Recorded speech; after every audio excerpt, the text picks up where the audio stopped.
those. All righty. It says we are live. Hey guys, welcome. How are you?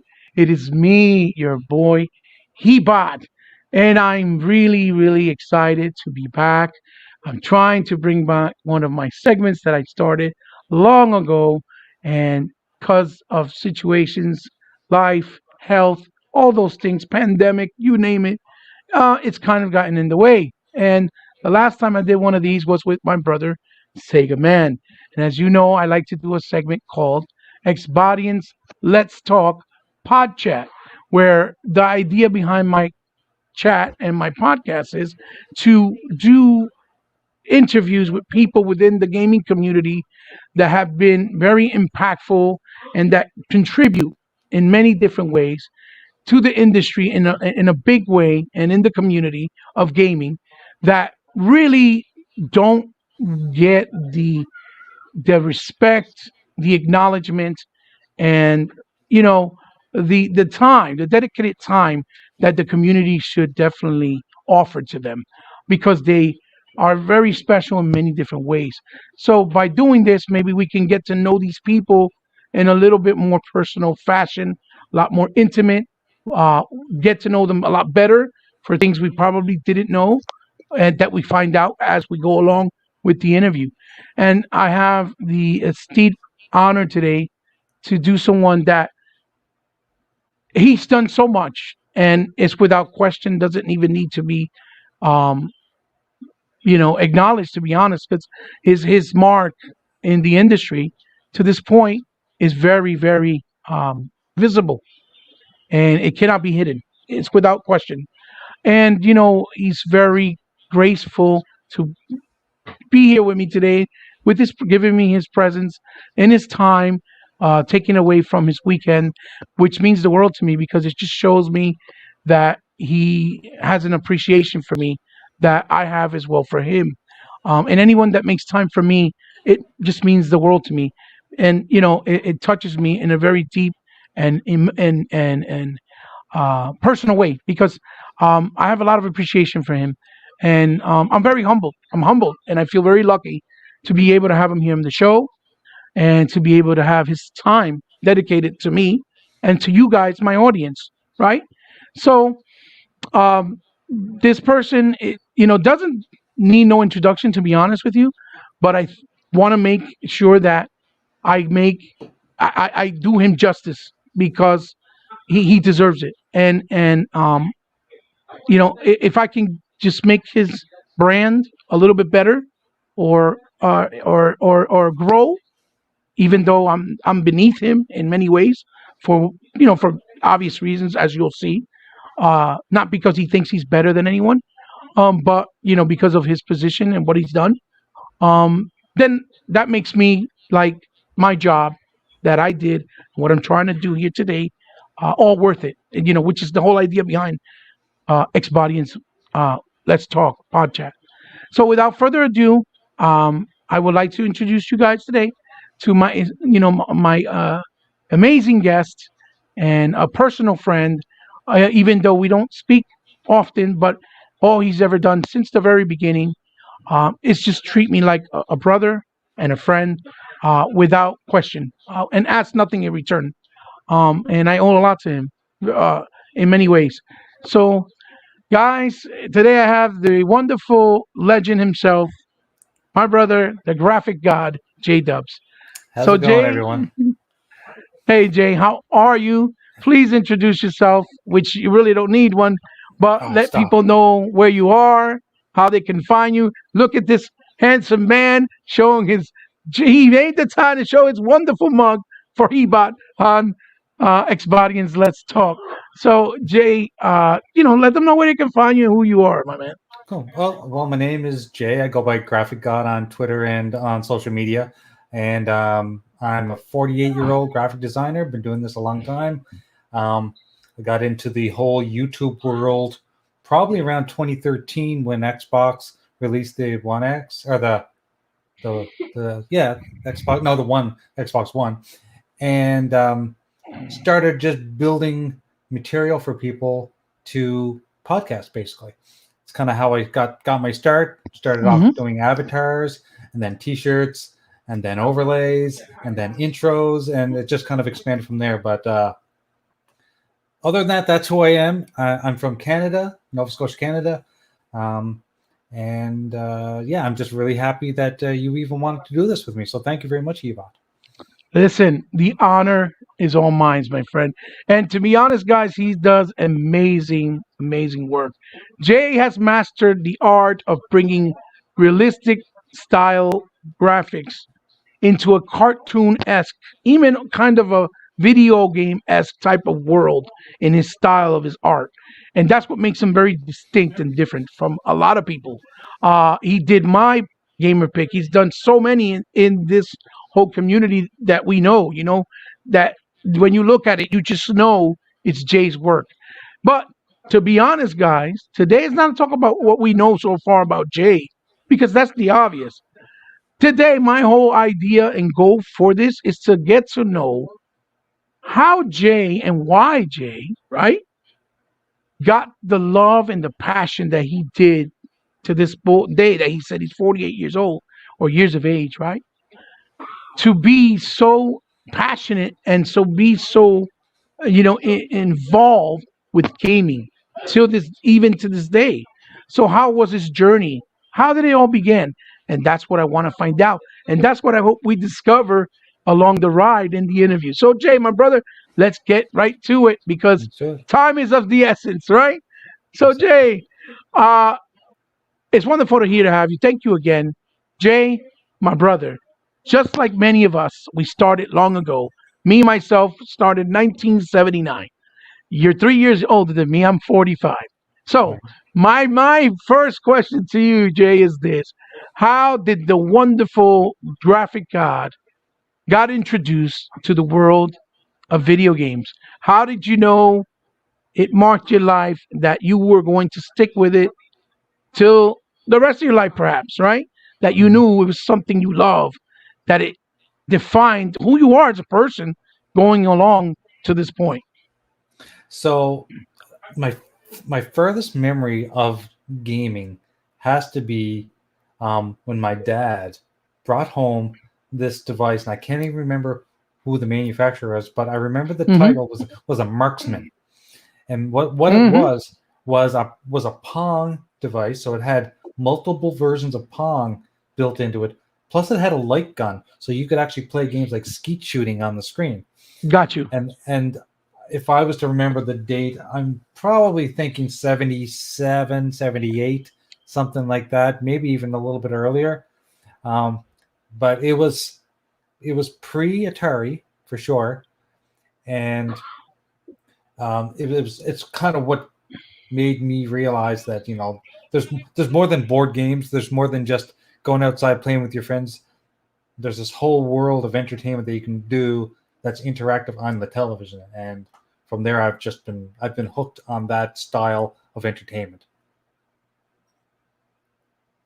Yeah, and it shows. It shows because even when you do your shows and when you do anything like your backgrounds or intros, you always have that incorporation of a lot of the essence of where gaming started, whether it's the old CRT TVs like you have back there in your background, which is glorious, by the way, Thank you. and or even the arcades, for example, the old school setting, like when you do your backgrounds that look almost like an old school style living room, Right. like when you shared it with your cousins, with your Mhm. brothers when you were younger. Everything Mhm. that you do really identifies and shows how deep, right, Right. your love and your connection to gaming really is. You can tell immediately. It shows Mhm. in your body of work. And I think that's what makes it so distinct and so attractive, because it's really something you have to understand to have been there and lived it to connect with it, right? Because if a younger person looks at it today, they probably look at it like, oh, well, that's kind of whack, like they say, right? That kind of word or language, and they don't really get it, right? Yeah, But at there the there is same, there isn't the appreciation. exactly, and maybe not because of them not wanting to appreciate it, But I guess by you doing this, just like I do with a lot of the times I do a podcast or speak on something or even a video of retro gaming, you're trying to put forward the knowledge. You're trying Right. to extend it forward through your art, right? Mhm. Through your graphics, your backgrounds, your intros, your billboards, everything that you do. And I think that's the wonderful part of it because you're making a mark and a legacy that when you're no longer here, it's always going to be there. And people are going to remember. Your kids are going to remember. Your kids are going to see what you did and what you were, your livelihood, your of how you made your livelihood and the mark you made of what was passion to you. And I love it. I love it. So Jay, all through all those years, I remember exactly what you're talking about. That those consoles were like the all-in-one, built-in type of units. I remember that's before actual dedicated consoles, which people Mhm. don't realize. That's how far gaming has gone. And those things were great. The bad thing was that a lot of times those units, like you said, the light phaser or whatever other contraption was connected to it was connected to the actual car board, and you couldn't plug it out. And then you had to be careful because if you yanked those wires, they would break. Right? Yeah, Hmm. and I actually have I have a memory that the light gun did. And the cool thing with the light gun is it had attachments. You could put an armrest on it, Right. Right. so it could be a gun or it could be a rifle. So you put a Mm, back attachment and a front attachment on it, and it can act like a rifle. I right. remember the the cord broke, and I ended up just cutting the end of the cord off and using that gun to go out and play with my friends outside because I was still at that age where playing cops and robbers and things like that. That's Yeah. what I Yeah. used. We had an imagination back then. We Yeah, didn't have the internet to always keep us, occupied, so to speak. We had an imagination. Nothing was mhm, really told to us word for word the way everything is now that is so descriptive and there's no real room for imagination anymore. And I think that's kind of what gaming has lost even in the creation of new games. And right, that's why people and kids now, like the new age gamers, don't identify that gaming feels too much similar with a lot of the new games. They don't have like their own identity anymore, like it did when we were growing up. We had games based on everything, right. and that's what made it so special, right? And so unique, and so refreshing because we always had something new, even though it was a platformer, a top-down shooter, a railgun shooter, a racer, whatever. But it was, or even a puzzler like Tetris.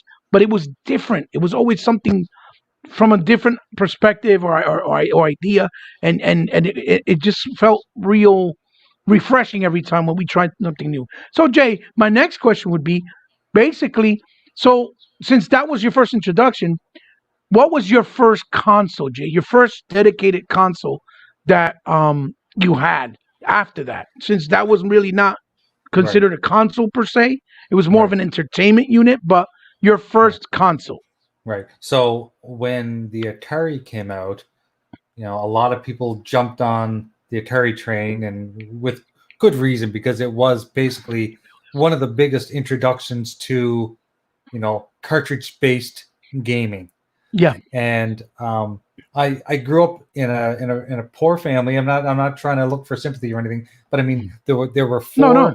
we had four kids Mm-hmm. in my family, and I was the baby Mm-hmm. of four kids, and I was always the one that got the least because my older brother, was all hand me down. So I used to have to Got you. wait till they grew out of it, and I grew into it, and that's Got what I you. would get. Got you.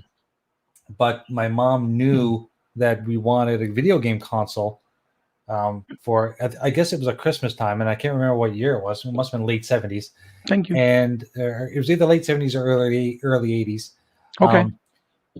I opened up a pack. I remember Christmas morning opening up this package and seeing the words Gemini. Okay. Mm. And I was like, what is Gemini? And I think at first I was a little disappointed. I was like, this is not an Atari. What's wrong with this?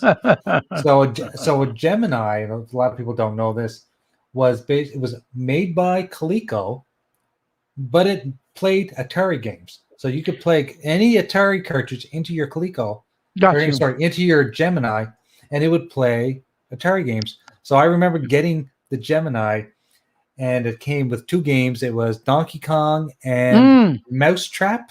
I think Donkey Mousetrap. Kong and Mousetrap. I Yeah. remember Mousetrap. Mm-hmm. Yeah. And the greatest thing about this console was that the gamepad was not only it had the stick like an Atari, but it also had a paddle. So for games that needed the paddle, it had that as well. So if you ever bought Breakout or whatever, you had the paddle already built onto the gamepad. So it was like a paddle at the back and the stick at the top and then the button on the side. Because if people remember, the old consoles only had one button. Yes. So, and I remember playing that game till I killed it. I remember playing Donkey Kong, and back then games didn't finish; you just rolled them over. Right, because it was about the score. Right, it was about the high score. Mm-hmm.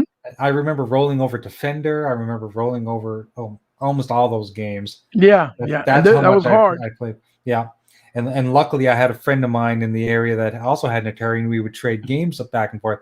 And I remember getting Spike's Peak and Ghost Manor. Mm-hmm. I remember getting there's so many games that came out back then, and in today's age, if you looked at them, they're very rudimentary, and they didn't look very fun. But we didn't know any different. That was excitement to us. So I didn't care what the game looked like. I just played it because it was a game. They were just fun. They were fun. That's right. They were Pitfall. I remember. But Congo Bongo. Congo Bongo, yeah.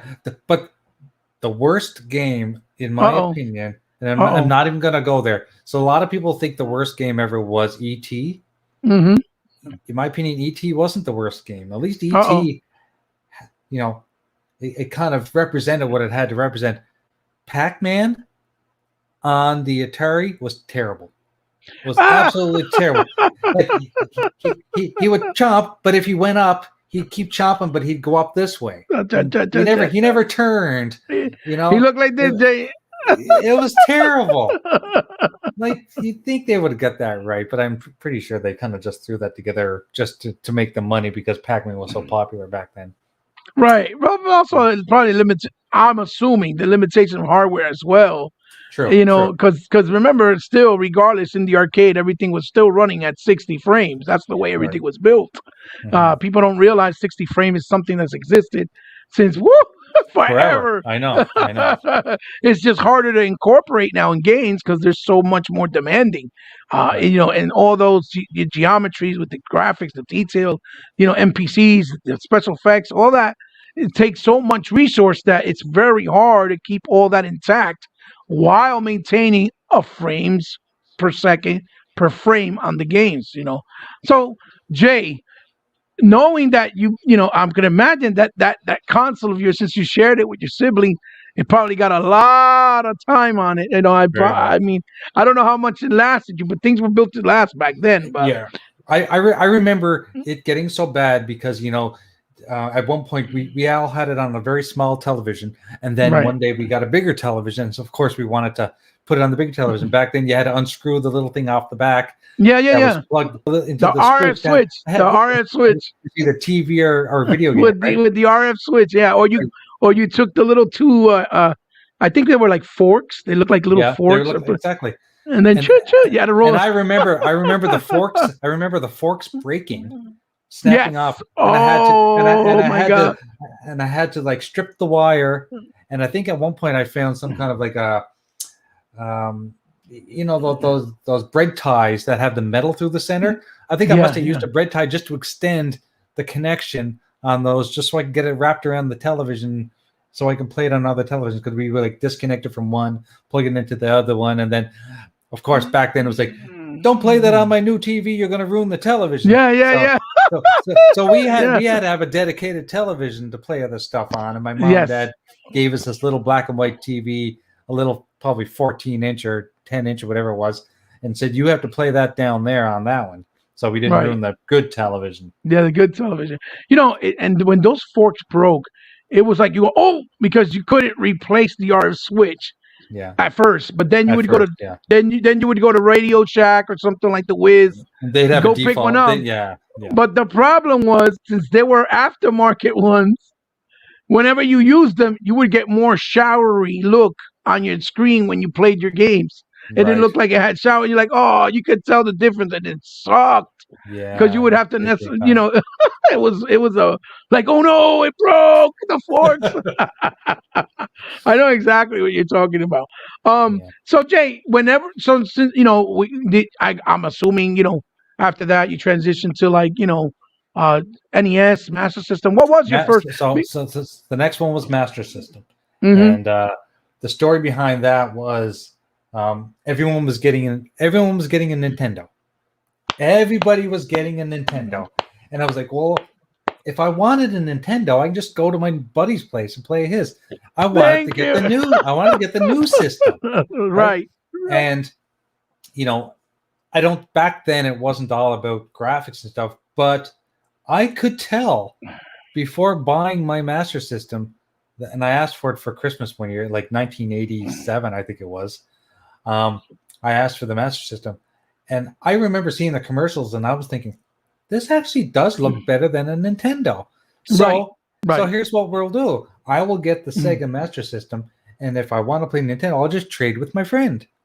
And that's how we did it. My friend, one of my best friends that lives 2 doors down, he had a Nintendo, and I had the Sega Master System, and we just swapped. And that's the way it worked. Absolutely. Yeah. Absolutely.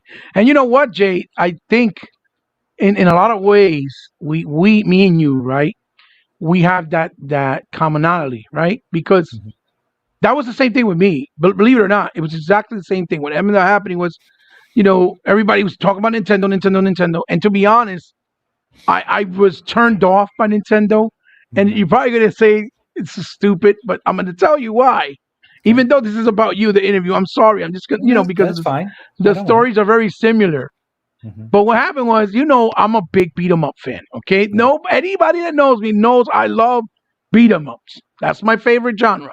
I know people consider them button masher, but that's not the point. I just love the genre. Um, I was really upset when I saw Double Dragon on the NES, right, Mhm. compared to the arcade, because not only you couldn't play two players, but it looked so horrible, in my Right. opinion. It had all those orange and yellow colors. It really Right. didn't look vibrant. I didn't like it at all. Mhm. So I saw that everybody really, all my friends in my whole neighborhood, everybody had Nintendo. It was either Castlevania, Contra, uh, Blaze of Steel, or Double Dragon. Those were like Right. everybody always had those games, and obviously the Mario Right. Brothers, obviously Yes. But Yeah. I'm talking about from the arcade stuff that we were playing, and so I was like, I really didn't see the appeal. I didn't like it. When I saw the Sega Master System, and then I saw that it had 3D games, I saw that it had the roller pad for the hockey Mhm. game. Right. I saw that it had the instead of having that rudimentary, X on the pad, Yeah. it was actual 8-way directional, and then you could put the little stick in the middle and play it like an arcade stick as well. And then the light phaser, the way it looked more futuristic, and then the little mini cards for independent games. I was more intrigued by the whole Sega thing, like you were, and then the fact that I saw Sega games in the arcade, like Outrun, and and even something like Roston, for example, and they were on Sega Master System. And then when that Double Dragon came out, being two players, it was a lot more colorful, and it looked way more like the arcade version at that Right. time, based Right. on the 8-bit graphics. There Mhm. was no question. So I went with the Master System, just like you. And till Mhm. this day, I never looked back. That's what made me such a fond fan of Sega. And And you know and what? to be Sorry, don't mean to interrupt, but no no no no even to this day, I yes do not like gamepads that have the cross. yes me neither Like yeah the D pad, I do not like it. That's why I like Mm. my Elite controller. yes I always put the round one on there because yes I find there's more movement. There's more yes areas of movement on that. Yes, it feels more aerodynamic. That's right. I know exactly. I know exactly what you're saying. That's why I really like the fact that the new Sega, the Xbox Series X, Yeah. they went with that round look with the indentations of the X, but it Yep. feels more like an 8-pad directional, which I love. I I agree. agree. I agree completely. And so Jay, the thing was too, to be honest, and I mean, please, you can tell me if you agree with me or not, but even to this day, right? When you look at games, right, on the Sega Master System, and you do side by side comparisons with the NES, the NES games still, I think, in my opinion, don't really stand the test of time. When you look at the Master System games, they hold up a lot better. You understand what I'm saying? Yeah. I don't know if you would agree with me, but I think they hold up much better. Well, 100%. I mean, and just you make a comparison right now. Think about the best role-playing game on the NES was probably Final Fantasy. That's right. Mm-hmm. The best role-playing game on the Sega Master System is Phantasy Star, and Phantasy Star looks light years better than Final Fantasy. Yeah, I agree. You have 3D dungeons. You have fully scalable. Yeah, like fully stylized character monsters that you're fighting. Mm-hmm. You know, like it's kind of mind-boggling how they did that with 8-bit at that point. Still to this day, it's still one of my favorite games ever. And whenever I boot it up, you know, that nostalgia comes over me, and I'll end up playing it for hours. Yeah. I agree, and I'm glad that we see eye to eye, because a lot of people call me crazy every time. You're crazy. I'm like, listen, I'm not. I may be crazy to you, but I can see. I'm not blind. It's almost like when I tell people that when Final Fantasy VII came out on PlayStation, the Sega Saturn had the little game called Panzer Dragoon Saga, which came out 2 months literally after Final Fantasy VII. And Final Fantasy VII was nowhere near on the level as far as the aesthetics, the look, and what you were able to do. It was a fully blown 3D world in comparison to the pre-rendered backgrounds that they had on Final Fantasy, right? You was actual 3D playable characters and models on the Saturn. And I was telling people this game is technically, it's leaps and bounds more superior than Final Fantasy. And they would call me crazy. Still to this day, they call me crazy. I was like, listen, man, it is what it is, but I know what I see. So, Jay, the beautiful thing is, once you did those consoles and jumped in it, I guess that's what made you a big Sega fan, I'm assuming. Yeah. And it stuck with you just like it's done with me, and that's great. But how did you transition then, right? Or how did you discover, right, from being in the console, right, let's say with the Sega Master System, to the arcade? Because it's weird with me, because what happened with me was I didn't discover Sega or consoles as much until I actually went to the arcade, because my first console was an Odyssey, right? But then that then I had Atari, but then we had the Crash for a while, right? For a couple of years. So I really didn't go back to the console space. My space was always getting together with my friends in arcades. Right. Yeah. So for a while, it was all arcades. Did that kind of happen with you? Did you have an arcade close to you that you have fond memories that you always went to, or arcades was really not a thing that you experienced? Our arcades was a big part of my youth. Okay. I would probably spend a lot of evenings, if of course school came first, and if I had work to do, I had to do it. But weekends and some evenings, there was always an arcade. Either there was one in a laundromat not far from where I lived. We could go there, but then there was a dedicated arcade that opened up like a pool hall, so it had 2 sections. One section was pool tables, and they had a snooker table as well, and the other half was arcade machines, and I think I had a few pinball machines, but mostly arcade machines. Yes. Yeah, and I fondly remember being there and basically blowing all of my allowance on the original Shinobi. Like literally, like I probably have $10 worth of quarters. Your lunch money, everything. I'd spend on them. So I had a friend of mine that loved Wardner. So he'd always be over on one side playing Wardner, and I had another friend over here that would be playing Twin Hawk, the one with the helicopters, and he loved that game. That game was great too. I was always on Shinobi nonstop. Oh my God, Shinobi! Yeah, and I'm pretty sure I finished it.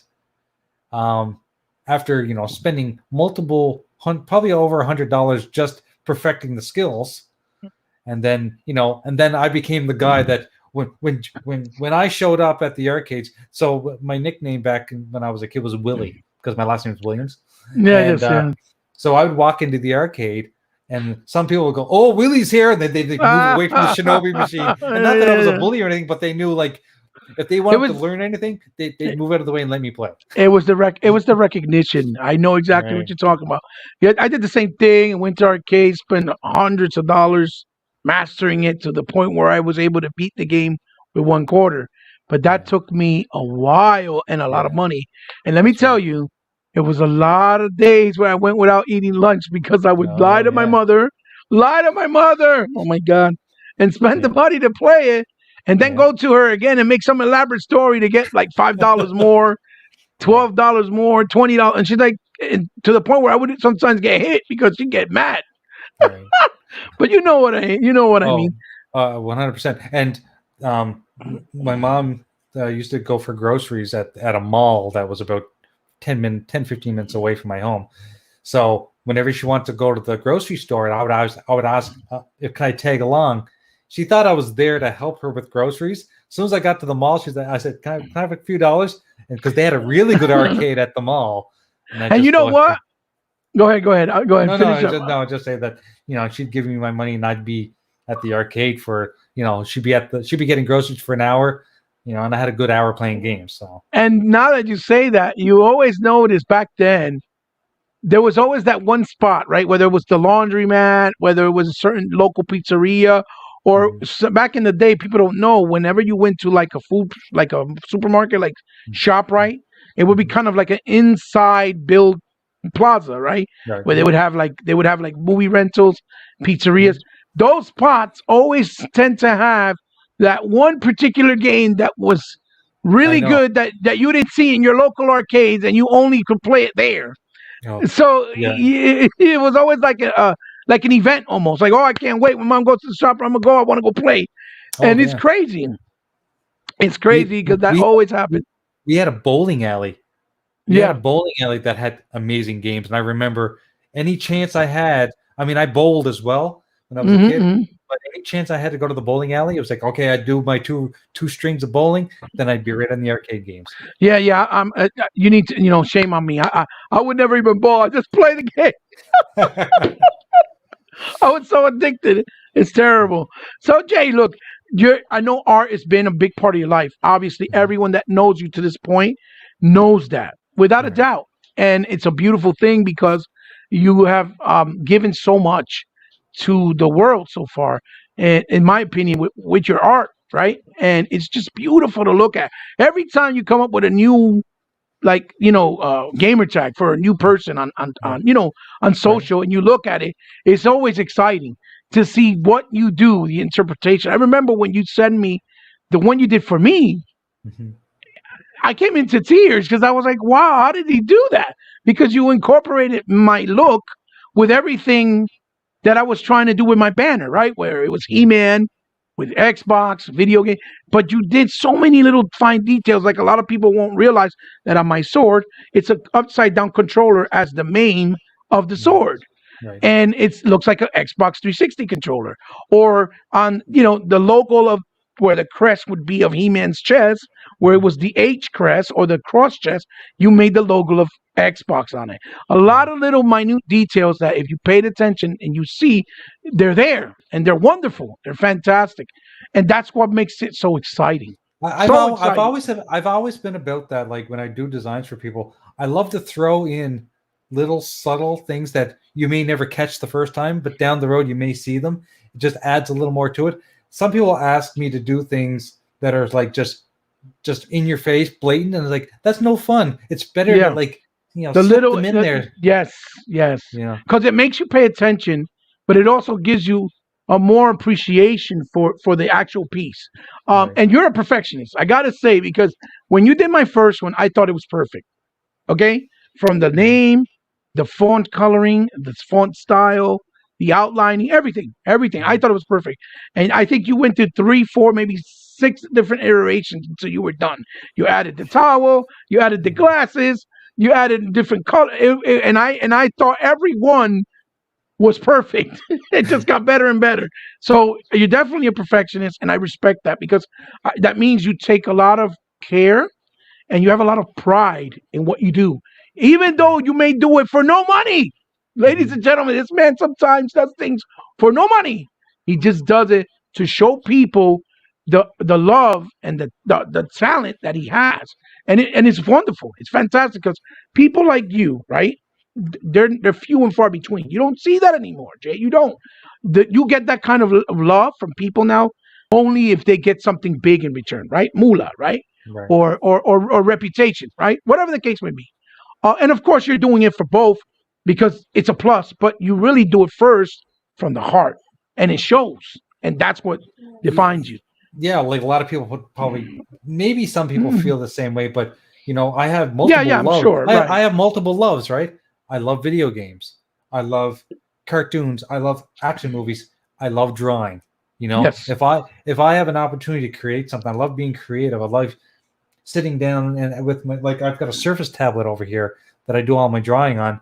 I absolutely love just experimenting, trying new things, and seeing where it takes me. And I could be doing that for 4 or 5 hours, and the time just flies because I love what I'm doing.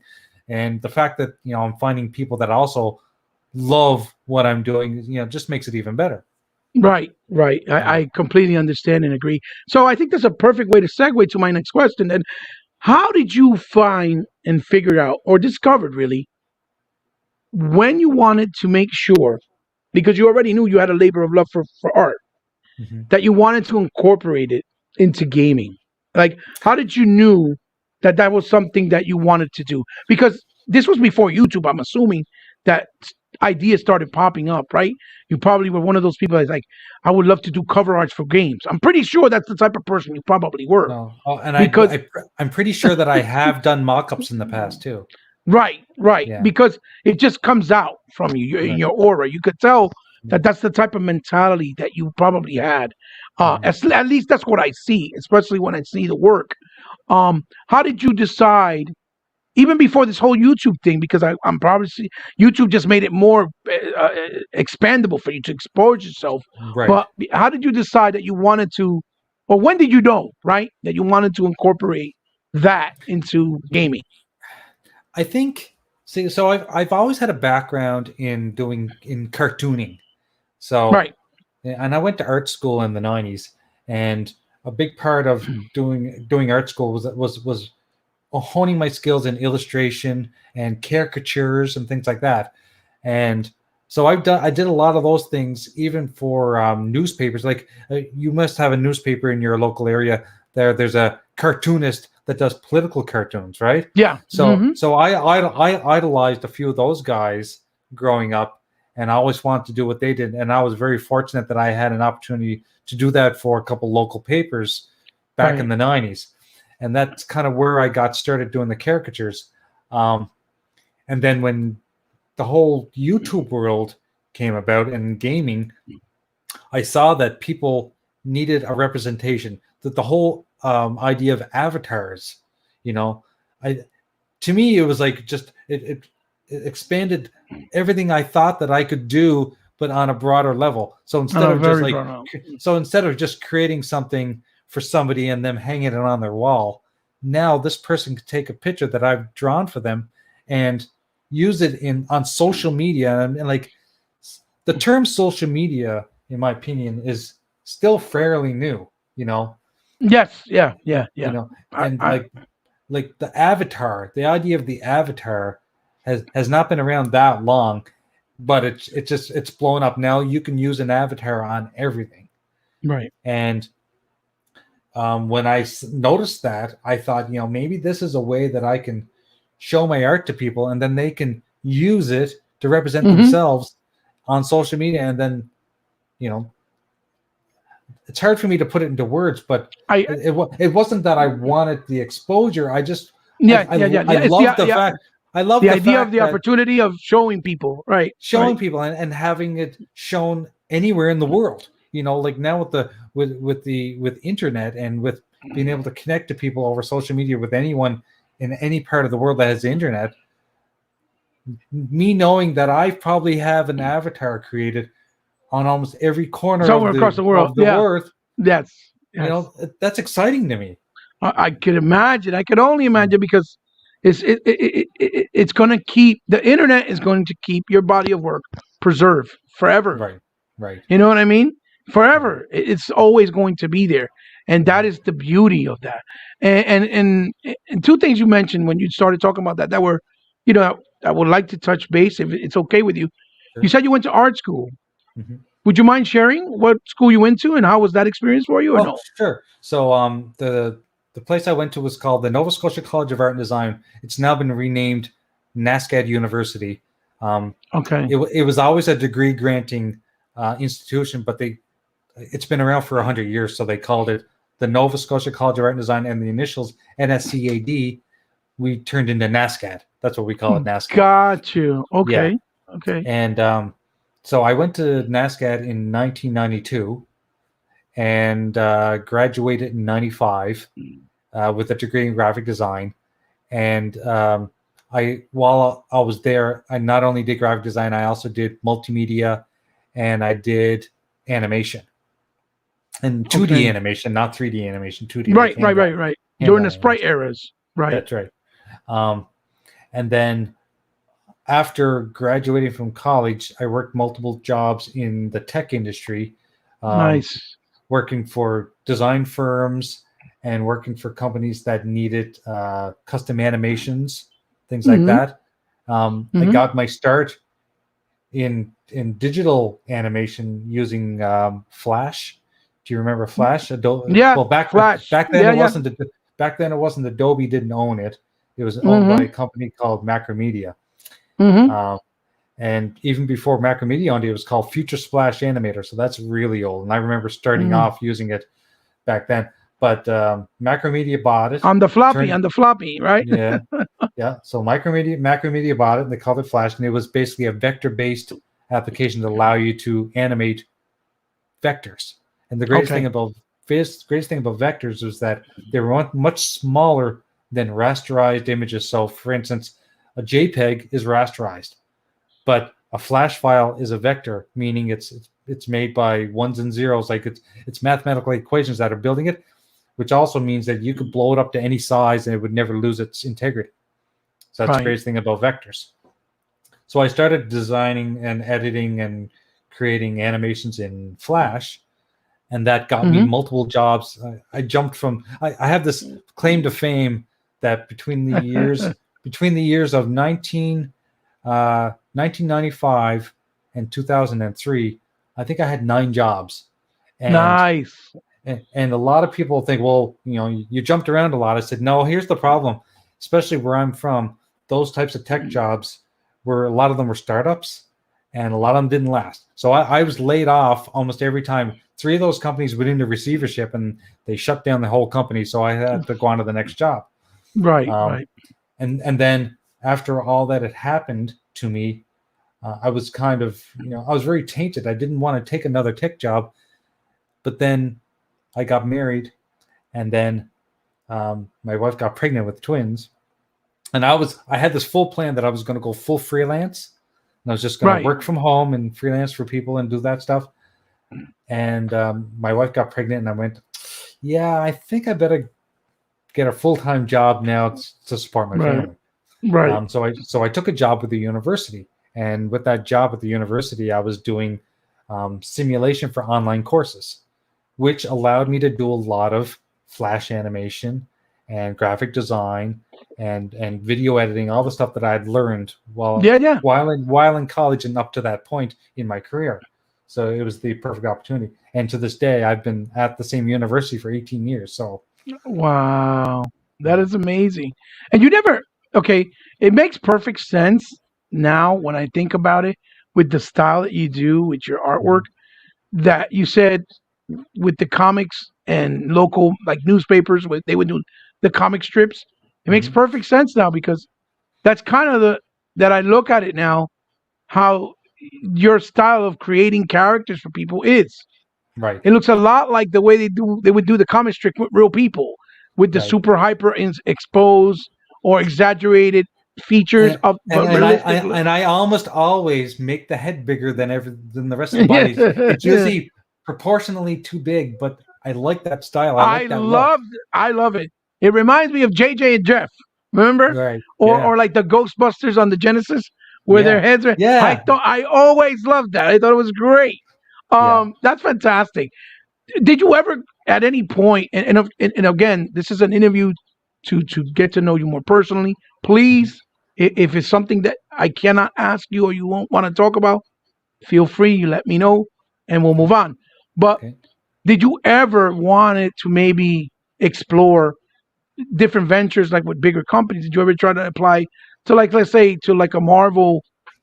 And I know that's probably the ideal thing that people do, because your Yeah. art style may not probably work with Marvel style, but Yeah. with something like that, just giving you an idea of like something broader, like maybe Disney, or at that time, Nickelodeon, anything like that. Did you ever Yeah. try to explore any of that stuff or no? Yeah. Well, I think I thought about it at one point, and then I live in Canada, so it does limit my opportunities Right. in Okay. Canada Okay. because I mean, for me to go and work for say Disney or something, I'd probably have to leave Canada and move to like Los Angeles or I got you. I'm not sure where the head offices are, but that idea, especially when I was young, didn't seem realistic to me.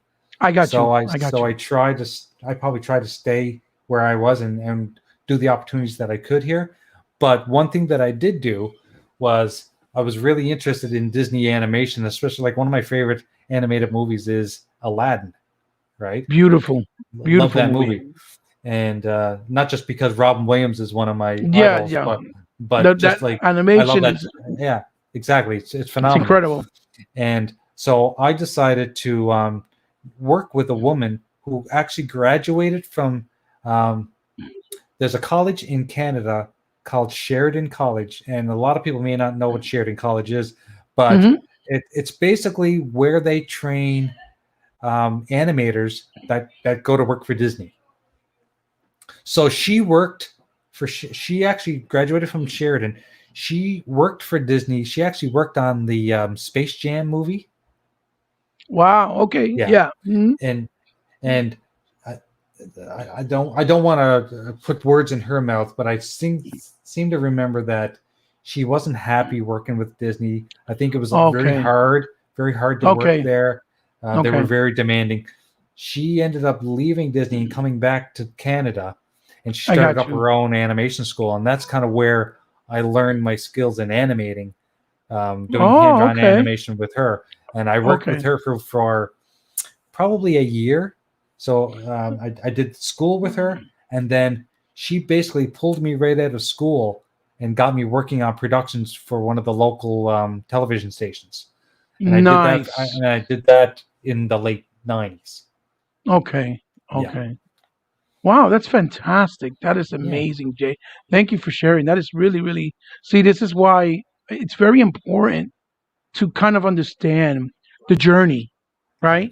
The journey for people, because people just think sometimes, oh, just do this, and this is all they see, and they don't realize the hard work that it takes just to get to us. And sometimes we don't even get there, right? right, Um, and this is what these type of things, like this interview, for example, I or I hope makes everything stand out for you, where people understand and get another form of gratitude and appreciation of what Jay has brought, right? right. Um, so Jay, I know that the next question is basically of how you decided to do YouTube and approach certain YouTubers, and I know it's a difficult question because you've had ups and downs like everyone Hmm. Hmm. with certain people, right? Right, Not that this is to throw shade at anybody, because we're classy people here. This is not what it's about. And I know you're a classy guy also. But it definitely comes without its hardships, right? But uh, how did you decide, or how did that window or door actually came to fruition, where you said, let me do some avatars for these people? Like you said, you wanted now this new playground, this new canvas of the mhm, internet to get exposure all around the world, not only for the exposure, but because you wanted to share your gift with the world, right? right, right. Um, how did it came to be? Like, how did you decide, or how exactly did it? If you want to Well, talk about it, if you don't want to talk no, about no, it, no, no, that's fine. no. It's all fine. So back when the Xbox One was released, that's when I kind of discovered gaming YouTube channels. I mean, Mm-hmm. I shouldn't say that wasn't exactly when I discovered them, because I used to watch a lot of shows that were not on YouTube, or they weren't specifically on YouTube back in I'm gonna say probably 20, let's see, 2004, 2005. There was a a website, and the website was where you went to watch these shows, and the website was called Revision 3.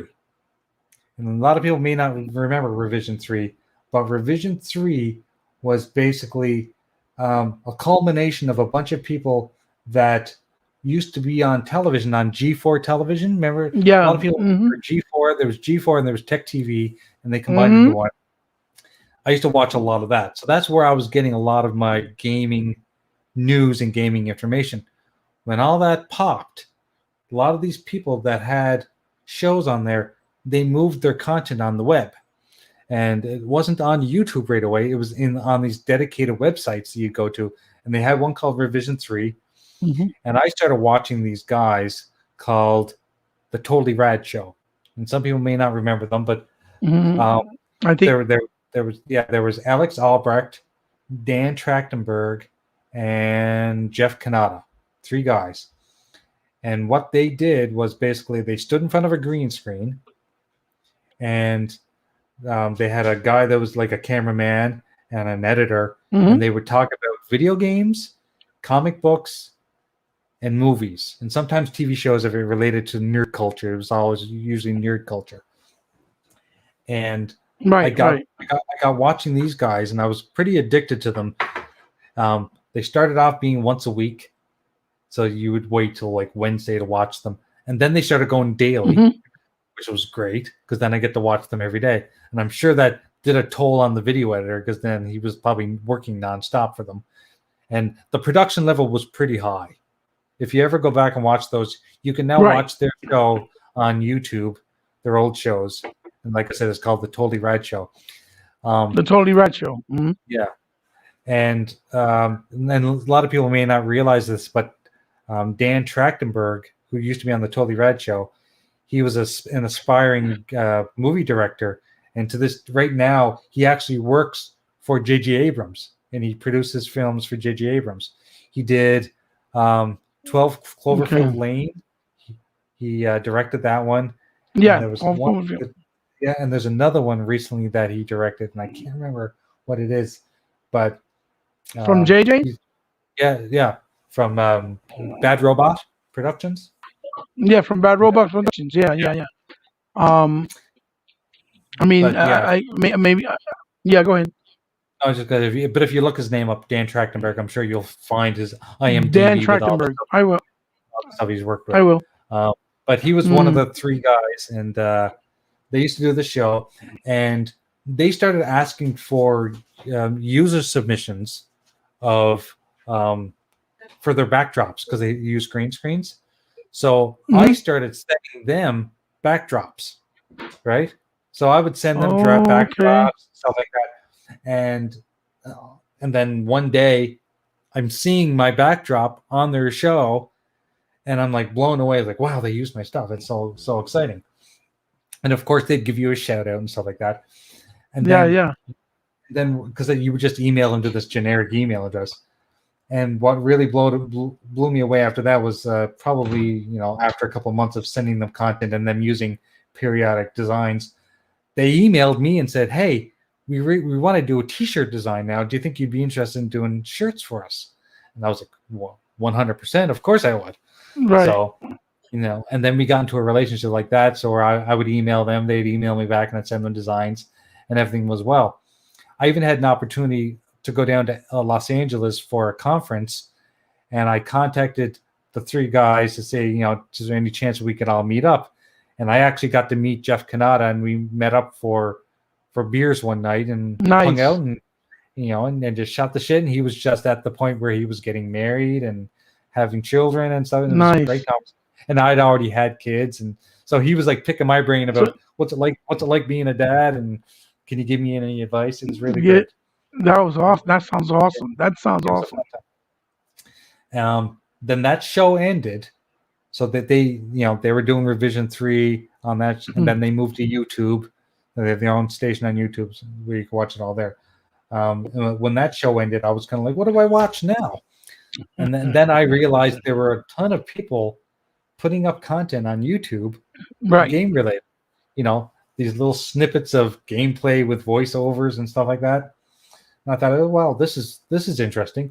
So I got into listening to people like Crap Gamer and people like Zaire and the BGS crew, because back then, I was an Xbox guy, and I was an Xbox guy because of my evolution from Sega, and a lot of people still to this day think that the Xbox was a spiritual successor to the Dreamcast, which I still absolutely. believe. It absolutely. That's kind of why I moved into the Xbox world. And these guys were very pro Xbox, so I decided to start watching them. And I think, to be fair, they probably were the only fellas, right, on YouTube. Which it's a shame because they don't understand the impact they had with a lot of people.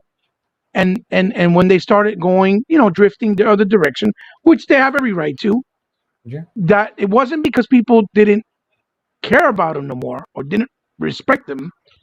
It was because people felt abandoned. They felt disappointed because they were the ones who started it in a lot of ways, right? And it's a shame that till this day, a lot of them don't realize that. They think it's just, oh, these guys think they can control us, or these guys, who the hell they think they are? You know what I'm saying? They don't realize the impact that they had to the community and why people were so drawn to them. Because Xbox was almost non-existent in the whole YouTube scene. That's how I started to realize, hey, listen, there's Xbox people on YouTube through them. The same thing. Yeah, and a lot of us. I think there are a lot of younger people today that are into the gaming scene that didn't realize what kind of struggles Xbox had when they first released. They were the laughing stock of gaming back then. They're basically they're like in their infancy, and to be honest, Xbox is still the infant of the YouTube scene. Yeah, for sure. And it was hard to find positive content for the things that you loved, because I still love Xbox to this day. A lot of people really gave them shit about the fact that they were focusing on multimedia and television and stuff like that. To me, as an older gamer, I appreciated that stuff. I liked the fact that I knew that my Xbox was going to be connected to my television, and I knew that my cable box was going to be connected there too. Why wouldn't I want a device that I could go from control gaming everything to television control seamlessly? Everything. Love that kind of stuff. But they twisted it and made it seem like Xbox didn't care about gaming. They only cared about them. We all know how that ended up, but right. But like I said, it was nice to see people that appreciated it. So I started following them. And like I said, Crap Gamer was probably the first person that I started following. And I decided one day, out of the blue, I thought, hey, this guy doesn't have any kind of avatar. He doesn't have any kind of merchandise. I'm going to see if he's interested in this stuff. Because I had all these ideas. Why not show it to someone who may appreciate it? Right. So I sent him some designs, and next thing you know, he liked them. Right. And then I think he started using them. And then that was around the time that he got into the BGST world, where that was that was kind of a combined show with a bunch of people. Right. And then he told them about the Brethrens. Right. Yeah. He told them about me, and next thing you know, I'm doing avatars for all these guys. Yeah. That's what kind of got me into all that stuff. Right. Okay. And to this day, I think some of them still use my content. Not all of them, but some of them still do. Right.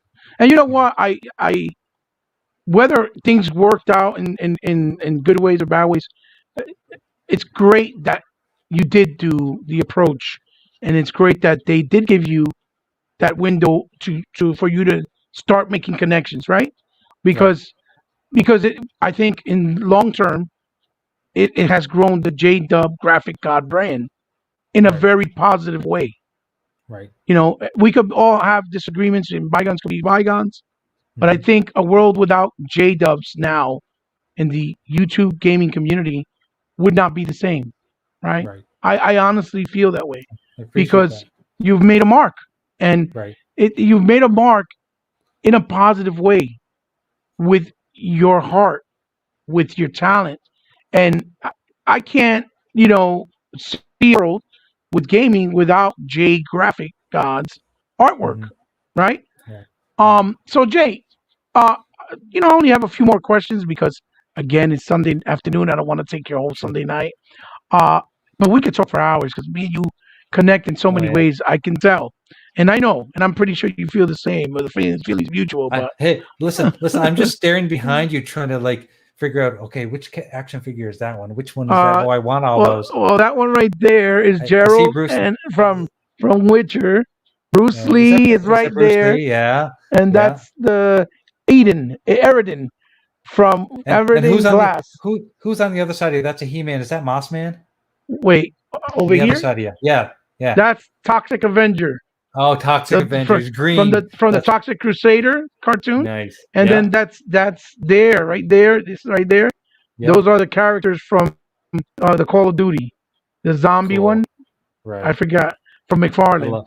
That whole shelf. Look, you're like, that's Yeah. Warhammer.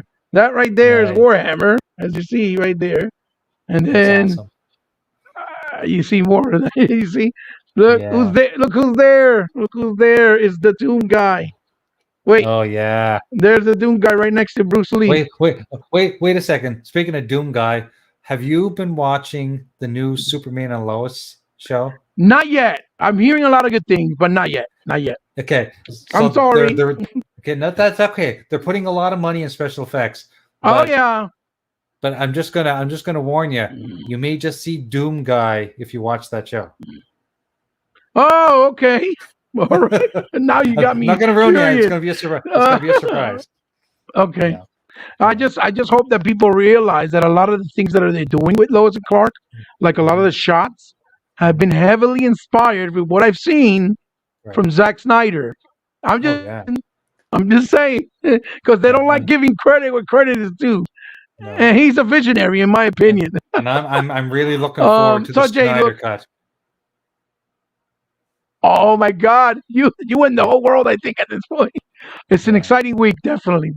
Yeah. Um, what I was trying to say was what I was trying to get at was, you getting all this experience, right, and you getting all this um opportunity windows to explore different venues, right?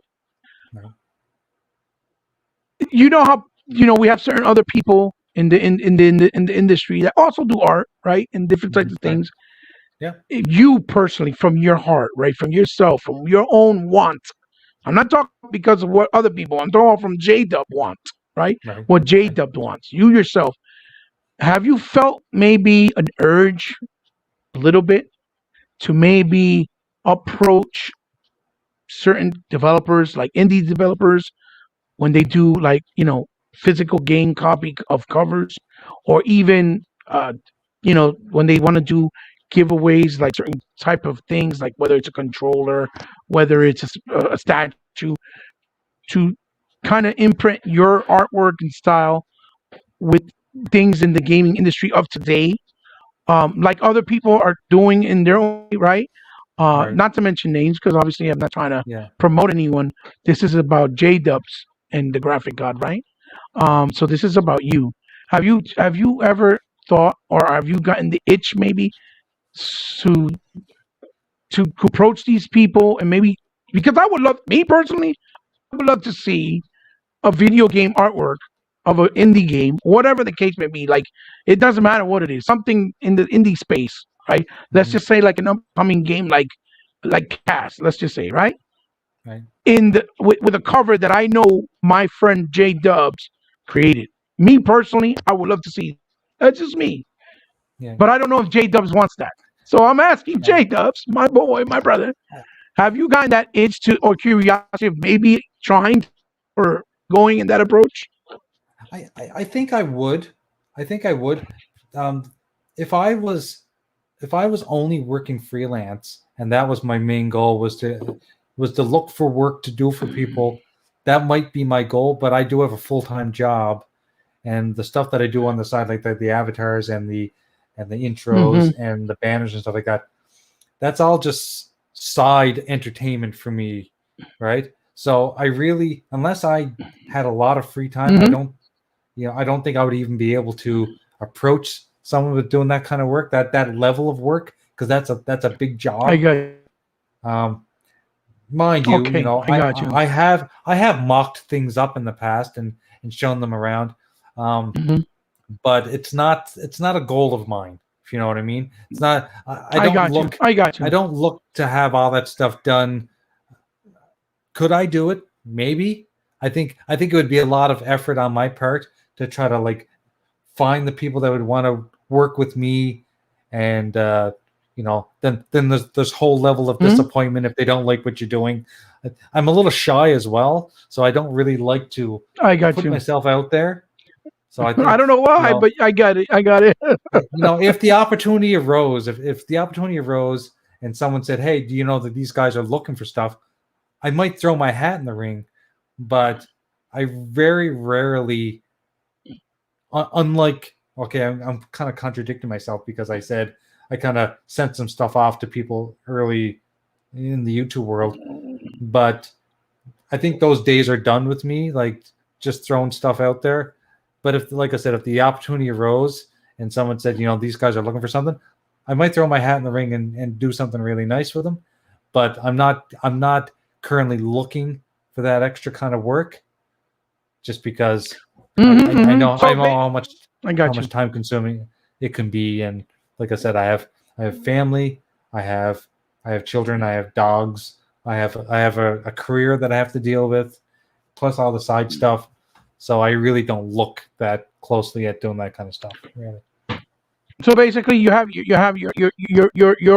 window is, you have your full, like your schedule is completely full. Yeah, right. Right, but it's safe to say, it's very safe to say, based on what you're telling me, that if you got the opportunity presented to you, where you knew it was going to be life changing, guaranteed.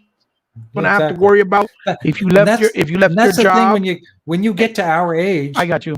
You don't like take. It's a big risk. It's a big risk. Yeah, it's big. It's big because if it doesn't work, how are we going to start all over at our age? That's right. It's almost impossible because we're looked at as over the hill. Yeah, that's right. I'm 48 years old and I'm not ready to change careers. I'm kind of in this job, I think, until I retire. I mean, I have children going to college next year, so and luckily one of them is going to where I work, so we get a discount. So. Nice. So, I mean, does any of your children so far? I mean, I don't know if this is too personal, but because you brought it up, it's kind of curious. I'm curious. Are any of your children maybe following your footsteps, daddy's footsteps, where they want to be artists or are artists that we may not know of? Or would you like them to follow that footstep? I don't believe that they're going to pursue a career in art like I did, but they both are very artistic. Especially like one of my daughters, she's very creative. She'd be down in a room for hours creating things. She used to paint on a regular basis. We'd have to buy her canvases all the time, and she'd do a lot of painting. And she does really terrific work, but she looks at it more as a leisure thing, not as a career. But that's fine with me. I don't want to push my life on my kids. I want them to pick what they want to do. But yes, long story short, they do have some of my skills, I think, built into them, which is great to know. If they want to pursue anything, I don't know yet. Well, I mean, they are young. You'll support them. Well, I mean, it's spoken like a true, genuine, good father, but it's nice to know that to perform, your legacy is going to continue through them, even if they don't pursue it, right? But at least know the talent is there, which is a father. I think it's a very, very satisfying, feeling, right? To know. So Jay, so obviously, it's like I said, it's safe to say, basically, if you get given the opportunity to that it's going to be something set in stone that you're going to be able to make the rest of your life and make a career that is guaranteed, then you would take that step, I right? think so too. Yeah. Thank you for sharing that, Jay. Yeah. Thanks, Jake. Thank you for sharing that. I'm glad. I hope, honestly, I'm crossing my fingers for you that an opportunity that does come to your way and your direction, Right. because I myself personally would love to see Jay's artwork and other things in the culture, whether it's Right. a cover, whether it's a video game where you do the art style. You see what I'm trying to say? Well, you know Whatever. that I would there was an love to see opportunity. that There was an because I opportunity a the artwork. I while back. really There was a young developer. He went by the name Bites of Chicken, and a lot of people don't know him because he's kind yeah, of Bites of Chicken. yeah. Remember? Yeah, he did. He did Gear Gauntlet. Do you remember that game, Gear Gauntlet? Gear Gauntlet. So, Yeah. yeah. So I'm I actually own in the it. Yeah, I credit. own it. Yeah. I'm actually in the credits. If you play that game and go to the Oh, credits, are you? Oh, okay. I my didn't even name know is in the that. credits because I designed him artwork Okay. for his game. It's not in the game, Oh, okay. but I it's didn't for even know that. Look at that. See? promotional material. I did some promotional material for him, and I did some shirts for him and things like that he wore to Got you. conferences when he was out, like showing off his game and stuff like Mhm. that. But at one point, he had an idea that he was going to do a brawler, like a beat 'em up game, and he and I were in talks about actually working together on the actual art style and the characters. It never happened, but I still think Okay. down the road it would be something that I would like to do with somebody.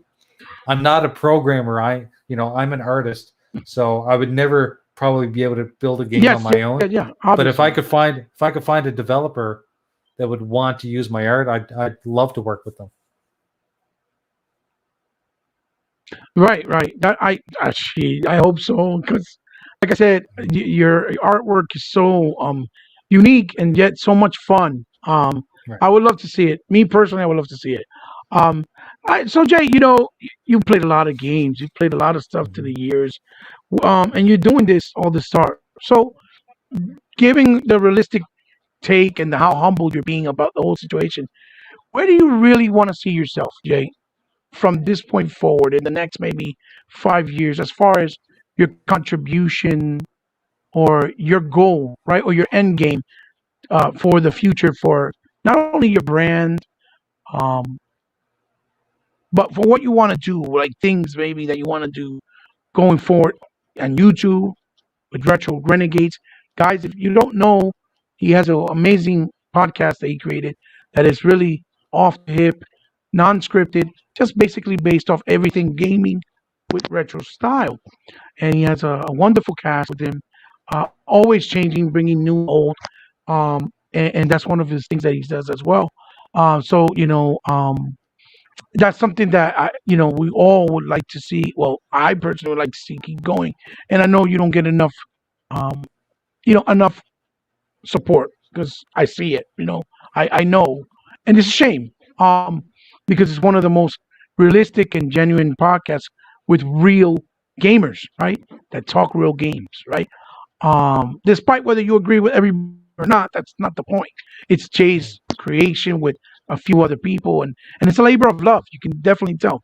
Um, where would you want to see, and what would you want to do going forward? Maybe let's say in the next 5 years.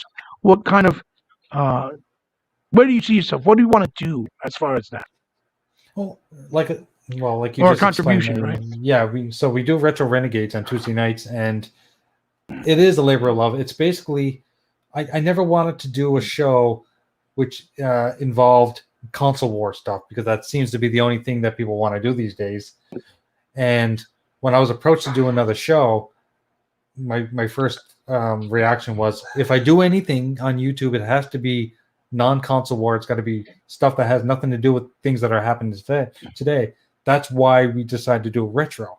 So every time we show up to play games, it's always retro games. Like, we go as far back as, I think I probably played Atari once or twice on the show, but we play a lot of OG Xbox, Nintendo, Sega,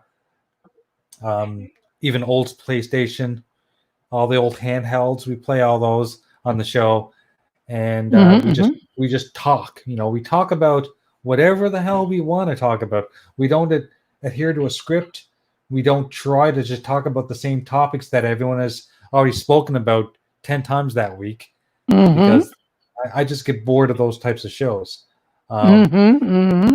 so I would like to see our show, you know, see see a broader audience.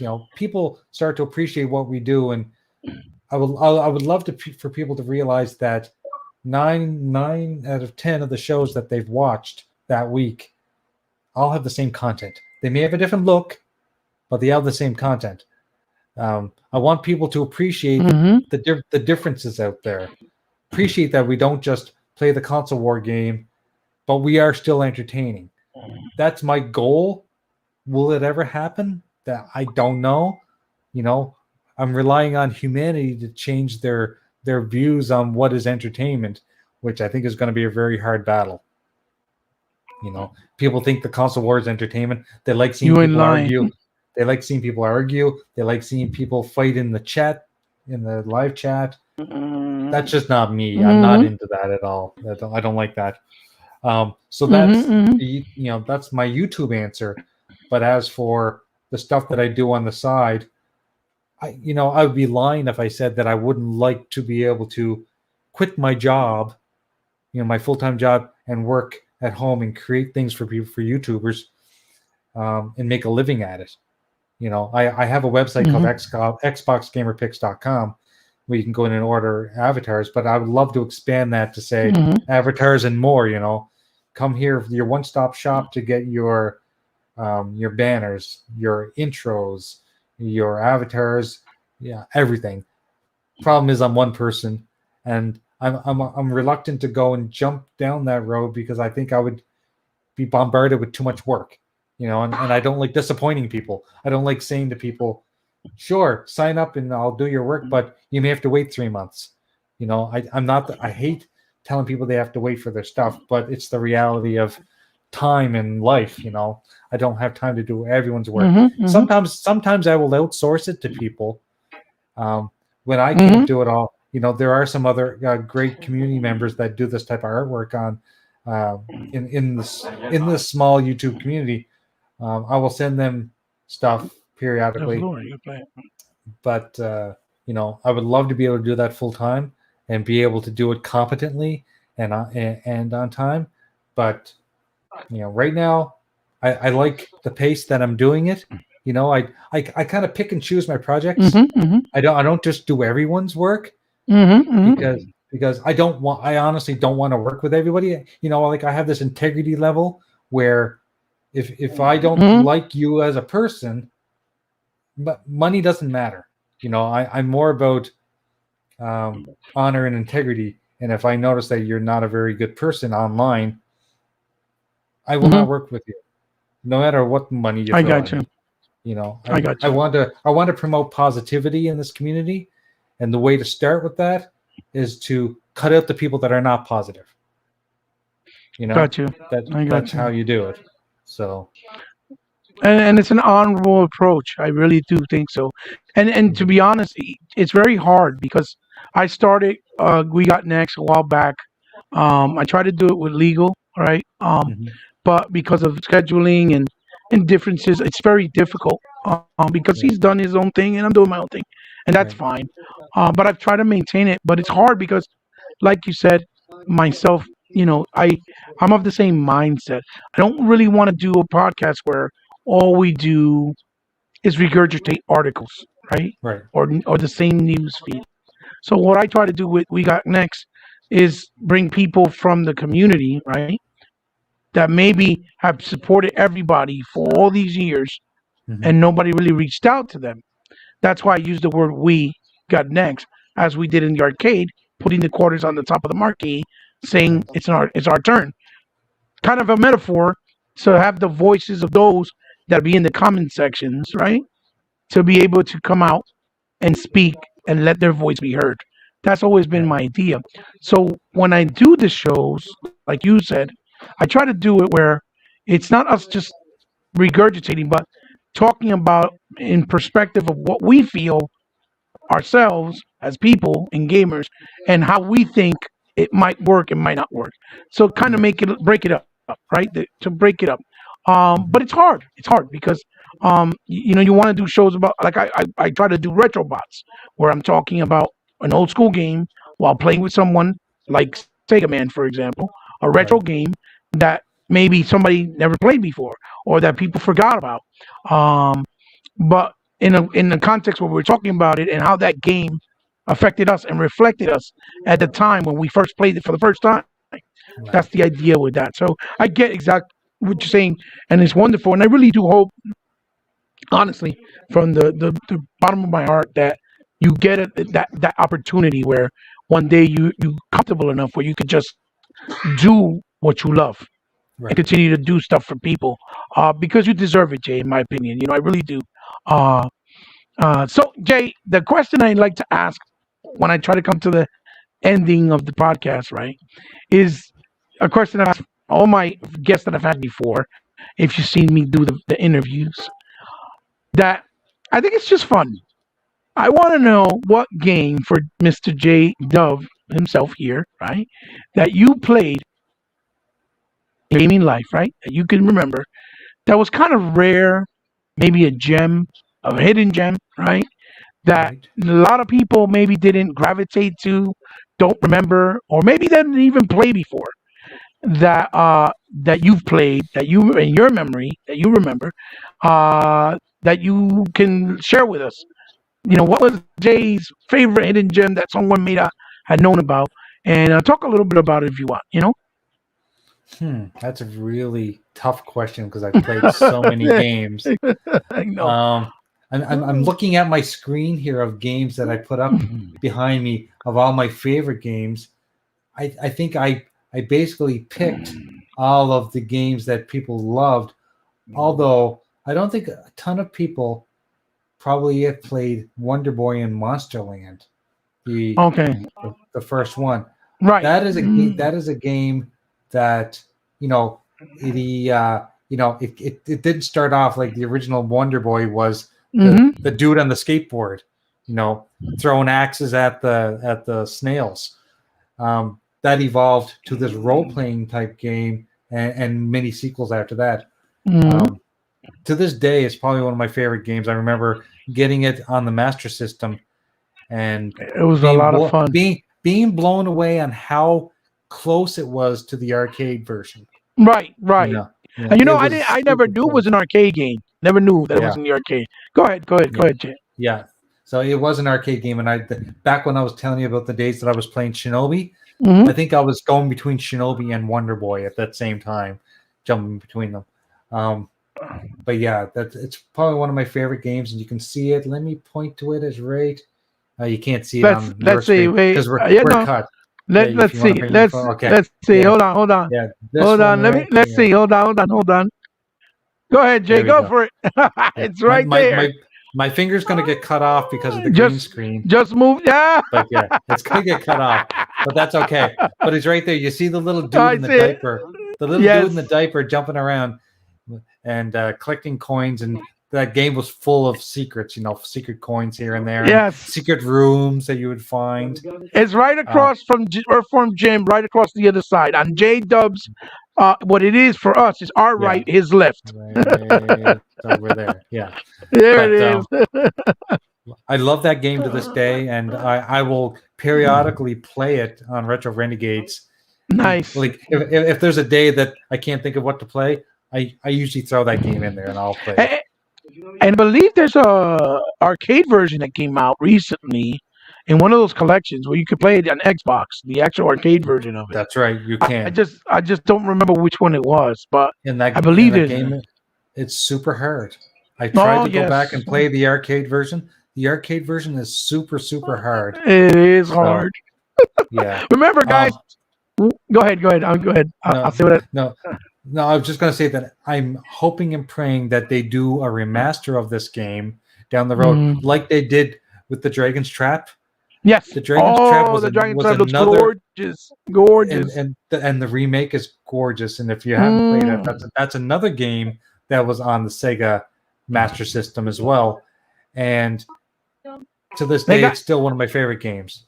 And they got the Monster World too, but it's a different take than one Monster Boy. Monster it wasn't World. like that wasn't one of my favorites. That one. You know, now that you say Dragon's Trap, that artwork from the remaster reminds me of your art style. Right. I'm sure I was influenced by all that stuff. I think about your art style when I looked at it, but it's absolutely gorgeous. And it's a shame because they also did a remastered of the Wonder Boy 1, right? The arcade one for Sega. They did a remaster of that? Yes, it's on the PS4 and on the Switch. It's called Wonder Boy Returns. And I don't know why it hasn't been brought to Xbox. It is so I need to aggravating. find that now. If you have the Switch, just go on there and say it's Wonder Boy Returns. It's right on there. Like I just discovered they're doing Cotton reboot for the Switch and PS4. I'm like, oh wow, why is this not on Xbox? You know, go ahead.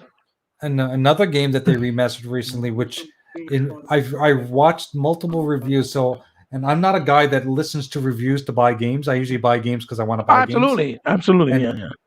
But there is one person that I respect his opinion, and he's a Canadian as well, and he goes by Angry Console Gamer. Yeah, ACG. Yeah, he has the game coming out. Yeah. Wait a second, is that his name? I know there's another guy, but this guy's Canadian. He's got blonde hair and with the glasses. And he's same age as me. He plays all the Nintendo games, right? Angry Video Game Nerd. Not Angry Video. Oh, it's another guy. Oh, okay. Another guy. Yeah, this guy's from Vancouver, Canada. Okay. And he played the new Ghouls and Ghosts. There's a Ghosts and Goblins. I have that too. Resurrection. Yeah, Resurrection. And he was not impressed. And I wanted to play it, and I'm probably going to buy it anyway. But it's good. It's good. It disappointed me when he said he didn't like it very much. He said that the art style just didn't do it for him. I don't know what it was. I don't know why. It's beautiful. It looks gorgeous. It looks gorgeous. It's just, obviously. Go ahead. Is it better than the PSP version? Oh, yeah, for sure. Especially because it's 60 frames. The PSP version was more like 30, and it was kind of uncapped, remember? Which I don't know why Capcom also hasn't brought that out again to like the Xbox Live or PSN Now, I know. so other people could play it because it's been stuck on the PSP version, in that console. And I mean, that's like a game that it's not synonymous with PlayStation. It's been on every console for many years. That's right. So, and I tell people, I mean, all the time, like me, when I bring up subjects, people think that I like the console when I tell them no. There's a difference between console warring and calling out BS within the industry. And there's a lot of discriminatory behavior and biased behavior and unwarranted lack of support for Xbox with a lot of companies that really, even started and got their opportunities on Xbox first. Like, and that were there before, and now they act like they're not existent. Like, for example, come to mind, something like Guilty Gear. Guilty Gear during the 360 era supported the 360, and there was all types of Guilty Gear games. And this generation, they made a whole bunch on PS4 with Signs and X, and now they got Guilty Gear Strides, which looks absolutely gorgeous from Art System Works, and they don't have it on Xbox. It comes out April the 7th or 4th, and for PS4 exclusively. There's no mention of it possibly coming to Xbox, and I'm like, why? If it's not a IP for PlayStation, they're not paying for the production value, the funding of the game, of development, for the marketing. They're not even publishing it. So why is it exclusive there? And it hurts. And that's the difference that I tell people between console warring and calling out BS. That's what I like to do.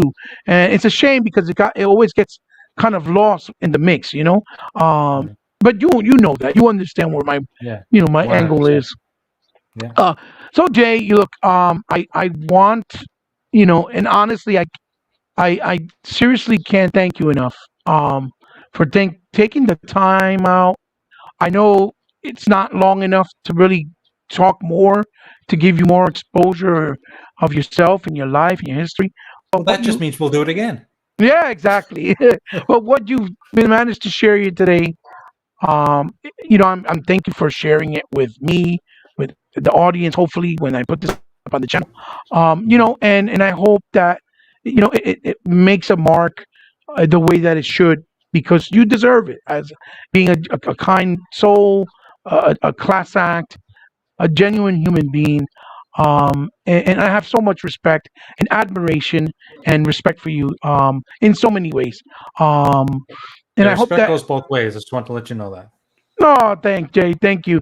And I hope that someday we can collaborate, do something, whatever it may be. And I hope that you do many more things for me as well. Mhm. Because, there's things that I want to do that I need you that I would like for you to do for my channel. It's just been, time, money, because I got to spread everything for so many things. And, it's money short. It's like you said, we have big families, so much responsibility. I got to pick and choose every time. And every time I end up having when I do for one thing, I got to do for the other. You know how it is. So 100%.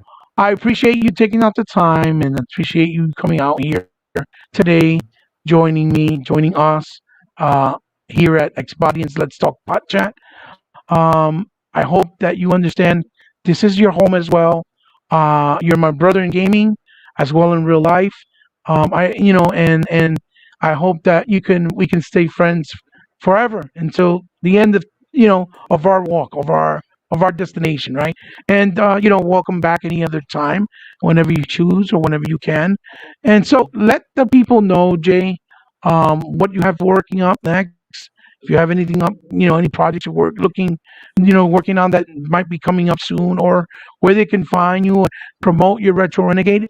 I will try to put all the links to Jay's material, like Retro Renegade, redbubbles.com, where you could find his actual site from the avatars, and put it in the description so that you guys can go give him love, show him support, see what he has to offer. He has amazing prices. He's very fair. He works with you, and he definitely will do whatever you need him to do. And when you see the work, you're going to be mind blown, because what you think he's going to do, he's going to exceed what you think and tenfold, like he did with me. And it's a lot of fun. Just the expectations, waiting to see what he does. Just let them know where they can find you and what you got coming up next, Jay. Excellent. Okay, so you can find me on Twitter. That's the best way to get a hold of me, because Hmm. I've got my phone on me all the time, and if I'm not on my phone, I'm on my computer because I do a lot of work. Um, and you can find me at graphic_god, as you can see right here. I put it in the Right, my name. right, So, right. yeah, Yeah. that's right. So you can find me at graphic_god on Twitter. If you're looking for gamer picks, you can go to xboxgamerpicks.com.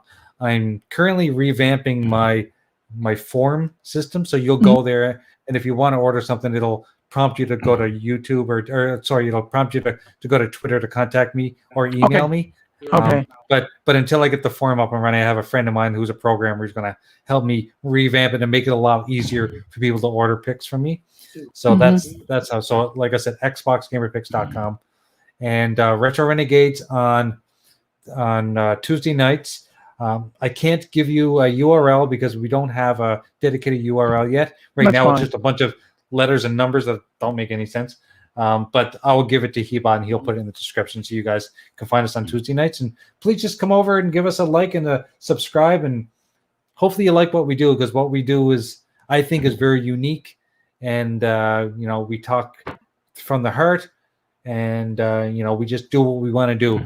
And I'm going to warn you, there is some swearing involved and beer involved on that show. So It's a lot of fun. It's a lot of fun. it's a lot of fun, and I look forward Mm. to Tuesday nights all the time, just so I can hang out with my friends, have a few beer, play some old games, and just talk about the old days. It feels You like know, when you're in we were in the arcades, or when we were in the that's right. bars back in the day. Yeah, it's a lot of fun, guys. Exactly, A lot of fun. exactly. We're definitely worth to checking out. So again, guys, every time I do these interviews, I try to do a final thought. So Jay, thanks again, guys.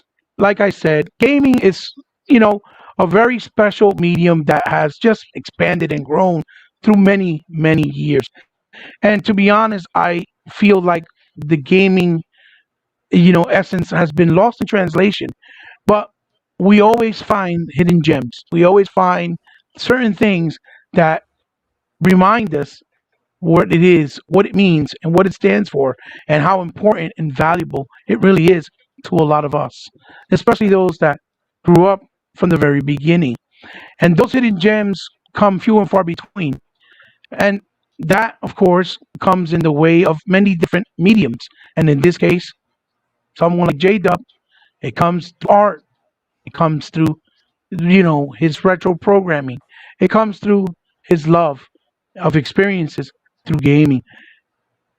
We all share the same commonality, and gaming has no prejudice. The controller is not racist. Same thing like what gaming stands for. It's inclusive. It's for everyone. There's always something there, whether it's a genre or whether it's a certain style of game that you never seen before or experienced. That introduces things to combine and connect us, to unify us, and we all learn and we all gain from those experiences. And this is what someone like Jay has done for the community. So, like many of us say in real life, we have our guardian angels.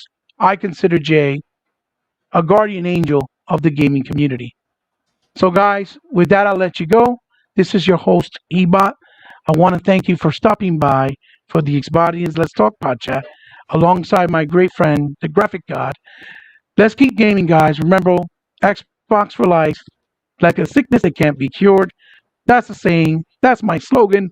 Don't get triggered, people. It's all in good fun. It's all in gaming. I'll see you guys in the next one. Love you, and bye-bye. Thank you.